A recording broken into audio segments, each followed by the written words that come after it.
suppose you're the new security guard? Well, if you are, then welcome aboard. I'm going to be leaving a message for you to help you get settled in on your new job and what to expect. I'm actually finishing up my night shift this week, and I'll be switched over to the day shift. So I guess you applied at the right time.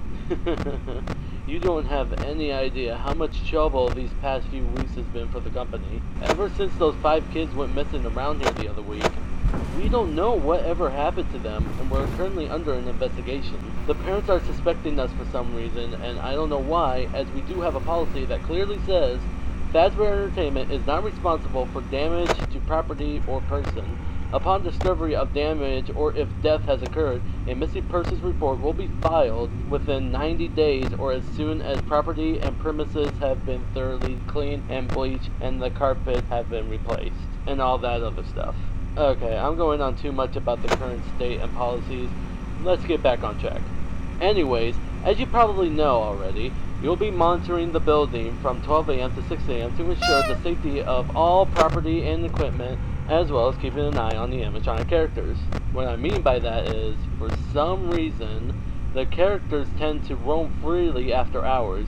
We don't know what's causing this glitch, but the engineers say that it's sometimes the result of them being turned off for too long, as they are programmed to roam around freely during the day, which I think is a technical achievement in today's robotics.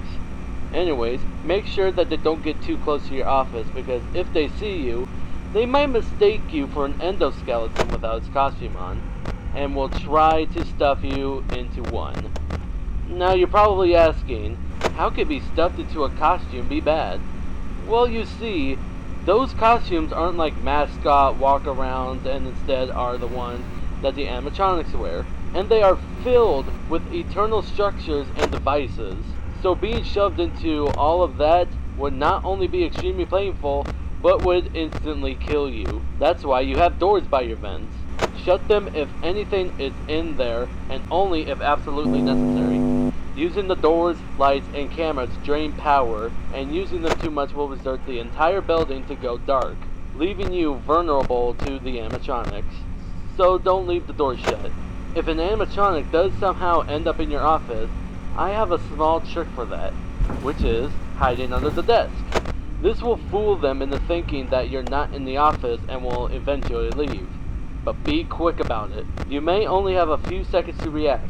It might also not work with certain animatronics, so keeping them away is recommended. It is also important for you to use your vent lights. There are blind spots in the camera views, so if you can't find someone on your cameras, be sure to check the lights, okay? Okay, that should be everything now. And before I go, I am required to greet you with the company's label. Welcome to Freddy Fazbear's Pizza, a magical place for kids and grown-ups alike, where fantasy and fun come to life.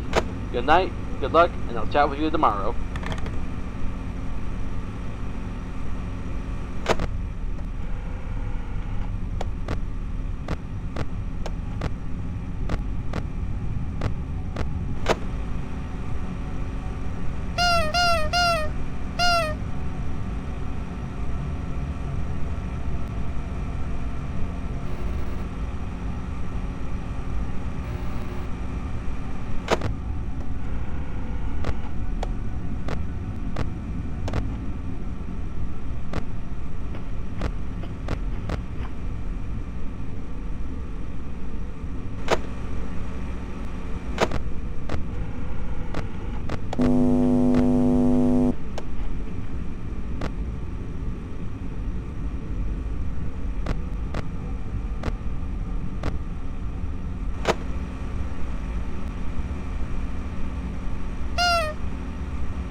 Hello?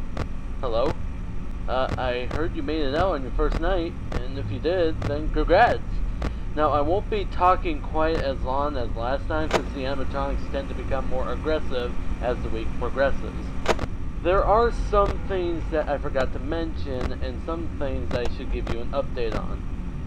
Have you checked or noticed Camp 3 where Pirate's Cove is? Well, Foxy the Pirate Fox is in there, and he's a little more unique than the other characters as he becomes more active when the cameras remain off enough. Now, I don't think the hiding under the desk technique will work on him. If he ventures far out of his cove, then try to stare at him for as long as possible, and that should make him go back into his cove, as he doesn't like being watched. I guess it creates some kind of system restart within his servos or something. I don't know. Anyways, I guess by now you've noticed those golden animatronics on their own separate stage in Camp 2. Those are from the older restaurants known as Fredbear's Family Diner. I'm not gonna go into detail about what happened over there, but it was shut down and the animatronics were sent back here. At first the manager was reluctant to repurchase them, but we were able to convince him to bring back something special. Interestingly, the Spring Bonnie animatronic actually went missing a couple days ago and wasn't found until the week before. We found it lying around in the workroom, and we assumed that somebody was in a hurry after their shift and forgot to switch the character back to animatronic mode and return it to the stage. Weird, huh? Anyways, that's all I got for now. Have a good night, and I'll talk to you soon.